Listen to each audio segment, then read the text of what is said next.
Good morning, dear students. Welcome back to my channel Mathematics #Shiva Academy Sonipat. तो dear students, आज मैं आप लोगों को जैसे क्लास 11 के 2 लेक्चर का वीडियो मैं पोस्ट कर चुका हूं अपने यूट्यूब चैनल पे। जिस बच्चे ने नहीं देखा है तो वो पिछले 2 वीडियो को देख ले। उसमें मैंने उसकी डेफिनेशंस और जो एनसीईआरटी की मैथमेटिक्स की क्लास 11 क्लास की बुक है उसकी 2 प्रॉब्लम्स को मैंने डिस्कस किया था थोरोली। तो आज मैं उसकी नेक्स्ट जो प्रॉब्लम नंबर 3 और 4 है उसी होगा कि आपको डेफिनेशंस भी कवर हो जाएंगे और आपको अच्छे से समझ में आ जाएंगे कि कैसे हम उसको अप्लाई कर सकते हैं। तो आज मैं आपके सामने इसकी थर्ड और फोर्थ प्रॉब्लम डिस्कस करना चाह रहा हूं, जिसमें थर्ड प्रॉब्लम के अंदर क्या है कि आपको रोस्टर फॉर्म में लिखना है और सेट बिल्डर फॉर्म दी गई है। फोर्थ क्वेश्चन में क्या होगा कि आपको सेट बिल्डर फॉर्म में लिखना है और रोस्टर फॉर्म उसकी क्या है दी गई है। तो जैसे पहले हम क्वेश्चन नंबर 3 की बात करते हैं।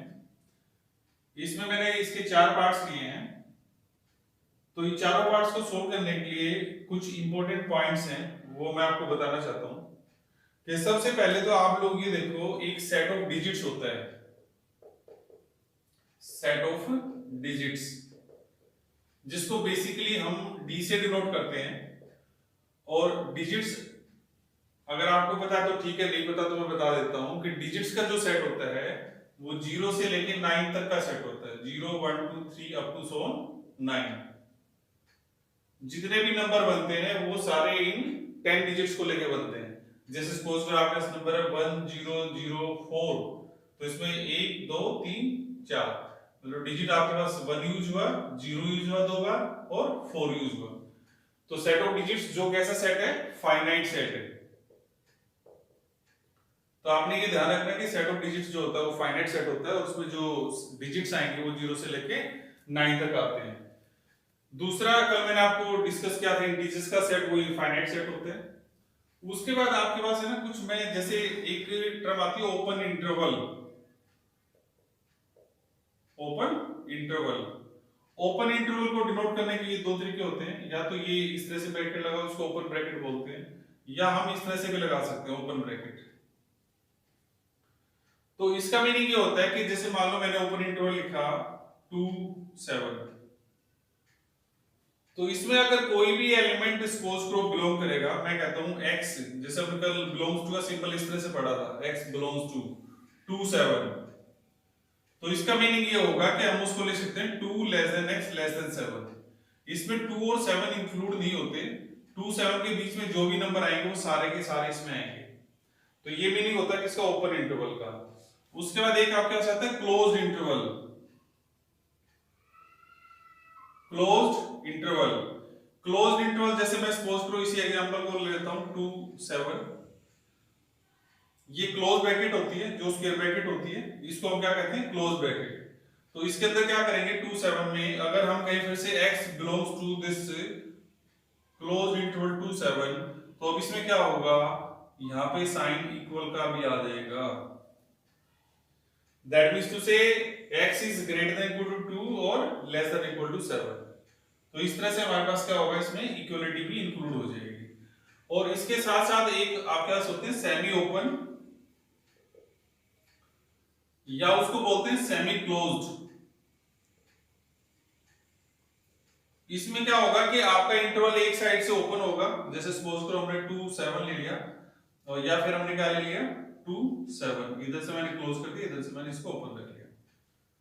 तो इसमें आप ये देखोगे कि यहाँ पे जहां से ओपन है वो पॉइंट इंक्लूड नहीं होता है, तो इसमें 2 इंक्लूड नहीं है, लेकिन 7 की तरफ से क्लोज है वो इंक्लूड हो जाएगा। इसके अंदर क्या होगा, 2 की तरफ से क्लोज है वो इंक्लूड हो जाएगा, 7 की तरफ से ओपन है इसलिए वो इंक्लूड नहीं होगा। इसलिए हम इसको लिख सकते हैं 2 लेस देन x, और क्योंकि इंक्लूड है तो लेस देन और इक्वल टू 7। इसमें 2 इंक्लूड है तो इसलिए 2 less than equal to x, और यहां क्या आ जाएगा, लेस देन 7। तो एक ये इंपॉर्टेंट पॉइंट है जो आप लोगों ने इसमें ध्यान रखना है। उसके बाद इसके अंदर एक टर्म यूज होगी प्राइम नंबर्स की। तो ये भी मैं आप लोगों को समझा देता हूं कि नंबर्स को 3 कैटेगरीज में डिवाइड किया गया है। ये आपको थ्रू आउट जब तक आप मैथ पढ़ोगे या नहीं पढ़ोगे आपकी लाइफ में काम आएगा, कि जो नंबर सिस्टम है उसको 3 पार्ट्स में डिवाइड किया गया है। नंबर 1 आपके पास होता है यूनिट, जो कि नंबर 1 होता है आपका, उसको यूनिट में काउंट करते हैं। दूसरा हम काउंट करते हैं primes, unit prime. Prime number आपको पता है, अगर हम बहुत बेसिक बताना चाहें बच्चों को, कि ये वो नंबर होंगे जो 1 से और खुद से डिवाइड होते हैं, या उसका जो फैक्टर आएगा, जैसे आप सपोज करो 2 है तो उसको 1 into 2 लिख सकते हो, 3 को लिख सकते हो 1 into 3। 1 और 3 के अलावा इसका कोई फैक्टर नहीं है, 1 और 2 के अलावा इसका कोई फैक्टर नहीं है। लेकिन आप जैसे हम जो नेक्स्ट नंबर बात कर रहे हैं वो हमारे पास होता है कंपोजिट, जो थर्ड कैटेगरी आती है। इसके अंदर वो नंबर्स आते हैं जिनके 1 और उस नंबर के अलावा भी डिवाइजेस होते हैं। जैसे सपोज करो आपने 4 लिया, तो 4 के हमने एक फैक्टर तो 1 into 4 हो गया, दूसरा 2 into 2 भी ले सकते हैं। तो इसलिए हम अगर इसके अलावा फैक्टर आ रहे हैं तो फिर हम उसको क्या नंबर देते हैं, कंपोजिट नंबर का नाम देते हैं। जैसे 6 है, 6 को ले सकते हैं 2 into 3, 1 into 6 भी हो सकता है। लेकिन ये एक तरह से इसकी प्राइम फैक्टराइजेशन होती है कि उसके जो फैक्टर आ रहे हैं वो प्राइम नंबर्स आ रहे हैं हमारे पास। तो ये प्राइम फैक्टराइजेशन कहलाती है, हाई लेवल पे पढ़ा जाता है। लेकिन आप लोगों को जो ध्यान रखना है वो याद रखना है कि नंबर्स को हम 3 पार्ट्स में डिवाइड करेंगे, यूनिट, प्राइम और कंपोजिट। क्योंकि डियर स्टूडेंट्स, मैथमेटिक्स जब तक आप अच्छे से नहीं समझोगे ना, वो आपको क्लियर नहीं होगा। किताबों से आप वीडियो लेक्चर देख लो, उससे रट्टा मार लो, उससे मैथमेटिक्स आने का ही नहीं है। तो इसलिए बेटर है कि जो चीजें आपको समझाई जा रही हैं वो आप नोट कर लो और उसको फिर अच्छे से आप अपने प्रॉब्लम्स के अंदर अप्लाई करो। अब अगर आप लोगों को ये डेफिनेशंस क्लियर होगी, जैसे मैंने प्राइम नंबर बताया कि ये कौन से नंबर्स होंगे जो 1 से और खुद से डिवाइड होंगे, तो वो प्राइम नंबर्स आ जाएंगे। तो अब हम स्टार्ट करते हैं क्वेश्चन नंबर 3 का फर्स्ट पार्ट, जिसमें सॉरी सेट मैंने डी से डिनोट किया है। इसमें लिखा d is equal to set of all those x. ये मैंने पढ़ना भी बताया था कि सेट बिल्डर फॉर्म के अंदर हम पढ़ते कैसे हैं, d is equal to the set, ये सेट की नोटेशन आ गई, ऑफ ऑल दोज एक्स। इसको हम 4bc सच दैट पढ़ते हैं। x is a prime number which is divisor of 60। x एक प्राइम नंबर होना चाहिए जो 60 का क्या होना चाहिए, डिवाइजर होना चाहिए। तो इसलिए फर्स्ट के अंदर हम क्या लेंगे, d इक्वल टू पहला प्राइम हम ले लेंगे 2, क्योंकि एक तरह से 60 के अगर हम डिवाइजर्स की बात करें तो 60 के डिवाइजर्स क्या होंगे, 2 हो जाएगा, 3 हो जाएगा, 4 हो जाएगा, 5 हो जाएगा, 6 हो जाएगा, 10 हो जाएगा, 12 हो जाएगा, 15 हो जाएगा, ओके, 20 हो जाएगा, अप टू 100 ऐसे चलते चलेंगे, 60 तक आ जाएंगे ऐसे ही। तो हमने सिर्फ इसमें से क्या करना है, प्राइम नंबर्स को ढूंढना है। तो जो प्राइम नंबर हमारे पास आएंगे वो कौन कौन से आएंगे, 2 आएगा, 3 आएगा और 5 आएगा। क्योंकि हमने सिर्फ उसके अंदर से प्राइम नंबर्स को लेना था। तो जो प्राइम नंबर आएंगे वो हमारे पास सिर्फ क्या आएंगे, 3 आएंगे, 2, 3 और 5। वैसे भी बड़ा आसान होता है, देखो 60 के आप है ना फैक्टर करके लिख लो, जैसे 2 into 30, 3 into 20, 4 into 15, okay, 5 into 12, 6 into 10, okay, 7 इसको नहीं करेगा, ओके।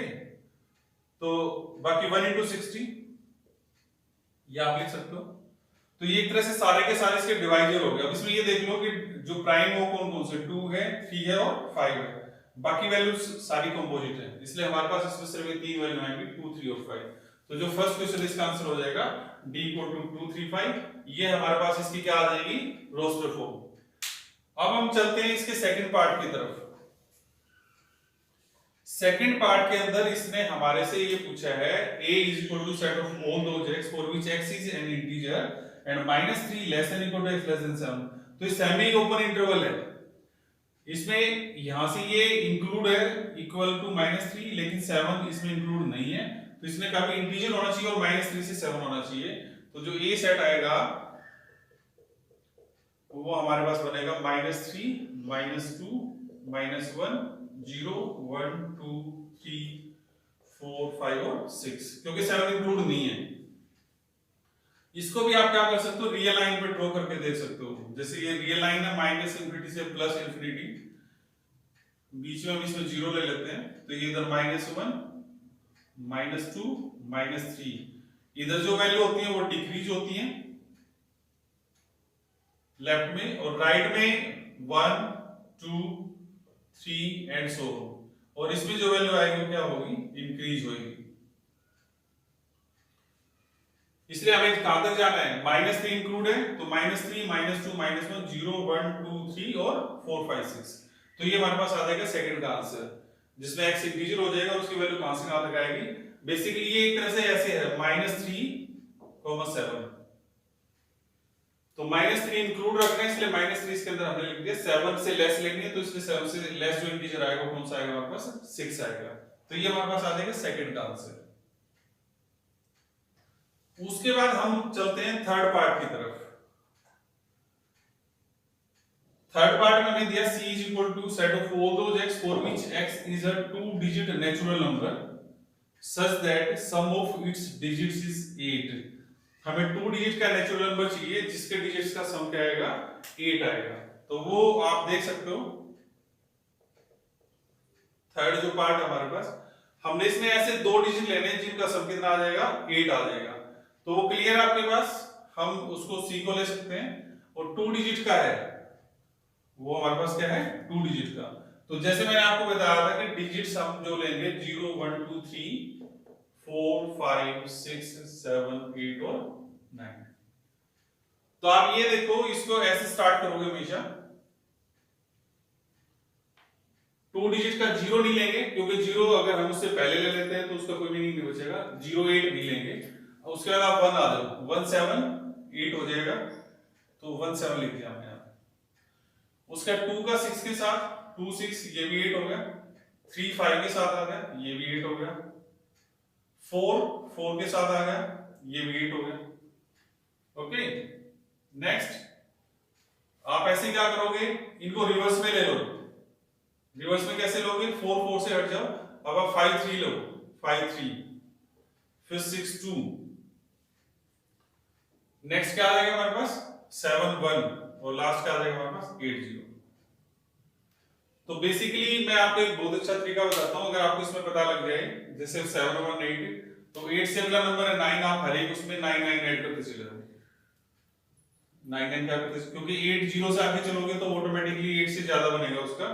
तो इसलिए हमारे पास ये 1 2 3 4 5 6 7 8, ये 8 ही नंबर आ जाएंगे जिनके डिजिट्स का सम क्या आएगा, 8 आएगा। और ये सेट इसलिए कैसा हो जाएगा हमारे पास, एक फाइनाइट सेट।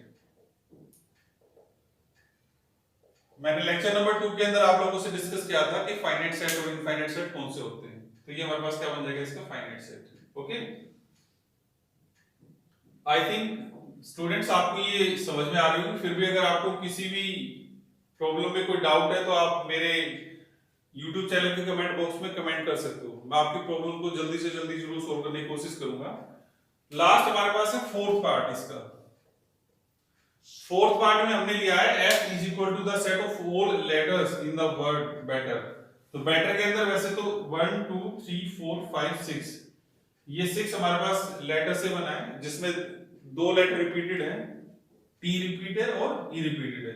तो आप लोग फिर से याद करो डेफिनेशन जो मैंने फर्स्ट लेक्चर में बताई थी कि सेट के अंदर 3 चीजों का आपको ध्यान रखना है, वेल डिफाइंड हो, कलेक्शन हो, डिस्टिंक्ट ऑब्जेक्ट्स हो। तो हम क्या करेंगे, बेटर के अंदर से जो सेट f आएगा b लिख लेंगे,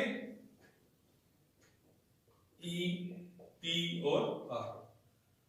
जो रिपीट हो रहा है उसको सिर्फ एक ही बार लिखेंगे। e 2 टाइम्स रिपीटेड है तो इसलिए हम सिर्फ e को एक बार लिखेंगे, क्योंकि सेट की डेफिनेशन ये कहती है कि उसके अंदर हम एलिमेंट्स को रिपीट नहीं कर सकते हैं। तो इसलिए इसका जो सेट बनेगा b e t r आएगा। ऐसे बहुत सारे और एग्जांपल है, जैसे सपोज करो कोई स्कूल से कह दे आपको कि स्कूल से आप सेट बनाओ, तो आप उसका सेट क्या बना सकते हो, S C H O L, क्योंकि O 2 बार रिपीट है तो लिखेंगे उसको एक ही बार।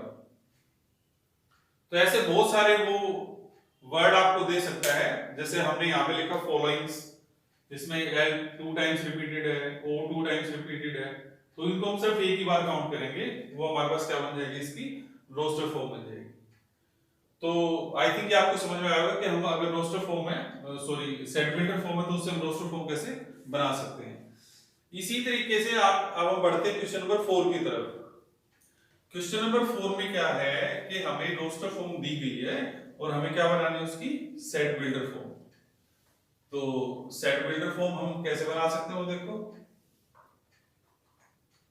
जैसे पहला केस है, फोर्थ का फर्स्ट है, सपोज करो मैंने इस सेट को ए का नाम दे दिया 3 6 9 12।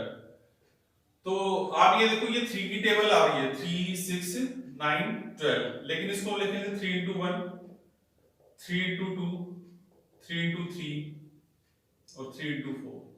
तो बेसिकली ये 3 के मल्टीपल्स आ रहे हैं, लेकिन मल्टीपल भी कहां तक लेने हम लोगों ने 4 तक लेने। तो इसलिए मैं इसको ऐसे लिख दूंगा a is equal to set of all those x for which x is equal to 3 into n, जिसमें n एक नेचुरल नंबर हो जाएगा, n is a, या तो आप पॉजिटिव इंटीजर कहो या उसको कहो नेचुरल नंबर, और n की जो वैल्यू होगी वो कहां से कहां तक लाई करेगी 1 less than equal to n less than equal to 4। तो ये मेथड है कि हम इसको जो आपको रोस्टर फॉर्म दी गई है उसको सेट बिल्डर फॉर्म में कैसे ले सकते हैं। आपको सिर्फ उन एलिमेंट्स पे ध्यान देना कि एलिमेंट्स किस वे में दिए गए हैं, तो कैसे आप उसको लिख सकते हो। तो आई थिंक ये समझ में आएगा। 3 6 9 12 मैंने बता दिया, 3 के मल्टीपल हैं तो ये मैंने 3 लिख दिया, n 1 2 3 4, इसलिए मैंने n की रेंज ले ली 1 से 4, और क्योंकि 1 और 4 इंक्लूड है तो इसलिए हम दोनों साइड इक्वल साइन लगाएंगे। ओके, या कई बार आपको ऐसा भी लिखा मिल सकता है इसको कि वो 0 से बड़ा हो 5 से छोटा हो, लेकिन n नेचुरल नंबर इसलिए हम उसमें उसको स्टार्ट 1 से करेंगे। सेकंड पार्ट में आपको दिया है, मान लो सेट को मैंने नाम दिया b, इसमें 5 25 125 625, 5 25 125 तो 625। इनमें एक चीज ध्यान देने की, इनमें कुछ ना कुछ आपको पैटर्न मिलेगा। जैसे इसमें आप ये देख सकते हो, इसको हम ले सकते हैं 5 की पावर 1, इसमें 5 की पावर 2, इसमें 5 की पावर 3, इसमें 5 की पावर 4। तो ये बिल्कुल फर्स्ट की तरह बन जाएगा, सिर्फ चेंज क्या आएगा, इसमें 3 into n लिखा था, इसमें 5 की पावर n लिख देंगे। तो इसको क्या लिख दोगे, set of all those x for which x is equal to 5 की power n। Again same condition, n is a natural number, n is a natural number and second condition is 1 less than equal to n less than equal to 4। तो ये हमारे पास बन जाएगा क्या, set builder form, जब आपको element दिए 5 25 125 और 625।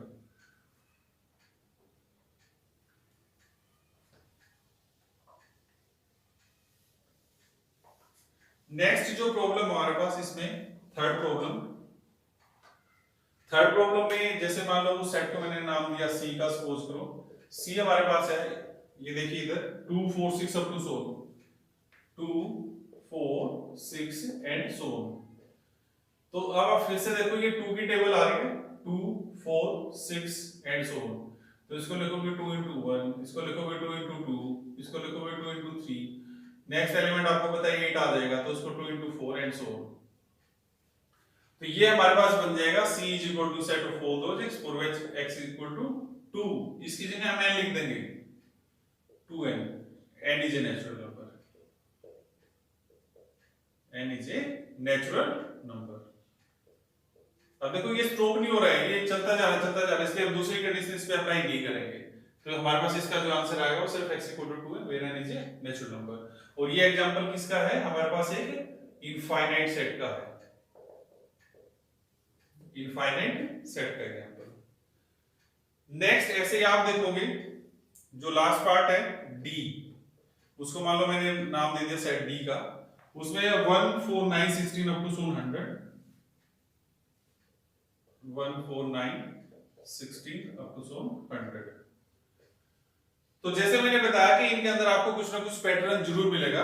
तो आप इसमें क्या पैटर्न देख रहे हो, इसमें आप ये देख रहे हो, ये 1 को मैं लिख सकता हूं 1 का स्क्वायर, इसको 2 स्क्वायर ले सकते हैं, इसको 3 स्क्वायर, इसको 4 स्क्वायर एंड सो 10 स्क्वायर। अब इसमें वेरी वैल्यू कहां कर रही है, यहां वेरी कर रही है, और जो पावर है वो सबकी सेम है। तो इसलिए अब मैं क्या लिखूंगा इसको, x इक्वल टू, ये फिर से 1 2 3 4 जो वेरी करेगा, जैसे ये यहां पे वेरी कर रहा था तो उसको मैंने n का नाम दिया था, तो जो वेरी करे उसको हम n का नाम देंगे, और जो फिक्स है वो फिक्स रख लेंगे n स्क्वायर। इसमें n क्या हो जाएगा, नेचुरल नंबर, n क्या हो जाएगा, नेचुरल नंबर। और कंडीशन हम लगा देंगे 1 less than equal to n less than equal to 10। आप ये देख सकते हो 1 2 3 4 और लास्ट वैल्यू हमारे पास कहां पे स्टॉप हो रही है 10 पे। तो ये b किसका एग्जांपल हमारे पास एक फाइनाइट सेट का एग्जांपल है, क्योंकि इसमें वैल्यू लास्ट में जाके स्टॉप हो रही है, ये इंडेफिनेटली जा नहीं रही है, इसलिए हम इसको क्या नाम देंगे यहाँ पे फाइनाइट सेट का नाम देंगे। सो डियर स्टूडेंट्स, ये मैंने आपके इन 3 वीडियोस के अंदर इसकी बेसिक डेफिनेशंस और जो एक्सरसाइज 1.1 है उसकी सारी इंपॉर्टेंट प्रॉब्लम्स को डिस्कस कर दिया है। मैं आपको एक और अच्छी चीज बताना चाहूंगा कि जैसे ही ये सेट का टॉपिक खत्म होगा तो जो भी बच्चे AIEEE की तैयारी करना चाहते हैं, मैं उनके लिए एक MCQ का अलग से वीडियो बनाऊंगा जो इंपॉर्टेंट क्वेश्चन उसमें पूछे जाते हैं, और जहां तक पॉसिबल होगा उनकी मैं आप लोगों को ट्रिक्स भी बताऊंगा कि जल्दी से जल्दी हम किसी प्रॉब्लम को देख के कैसे उसका आंसर पता लगा सकते हैं सेट थ्योरी के अंदर। तो होप सो आप लोगों को ये एक्सरसाइज 1.1 समझ में आई होगी, और अगर आपको ये वीडियो अच्छा लगता है तो उसको लाइक जरूर करो, क्योंकि जो शिक्षा का काम है वो क्या है, एक सोशल वर्क है लोगों तक पहुंचाने का। ज्यादा से ज्यादा अपने फ्रेंड्स के पास पहुंचाओ। हाँ, कमी सबके अंदर होती है, वो हो सकता है हमारे भी इसमें कुछ कमी हो, उसको प्लीज आप इग्नोर कर देना, और जो इसमें अच्छी चीज लगे आप उसको जरूर ग्रहण कर लेना, और अपने दोस्तों को भी बताओ। अगर ये वीडियो आप लोगों को अच्छा लगे तो इसको लाइक जरूर करना और इसको शेयर करना, और हमारे चैनल को जरूर सब्सक्राइब करना। Thank you.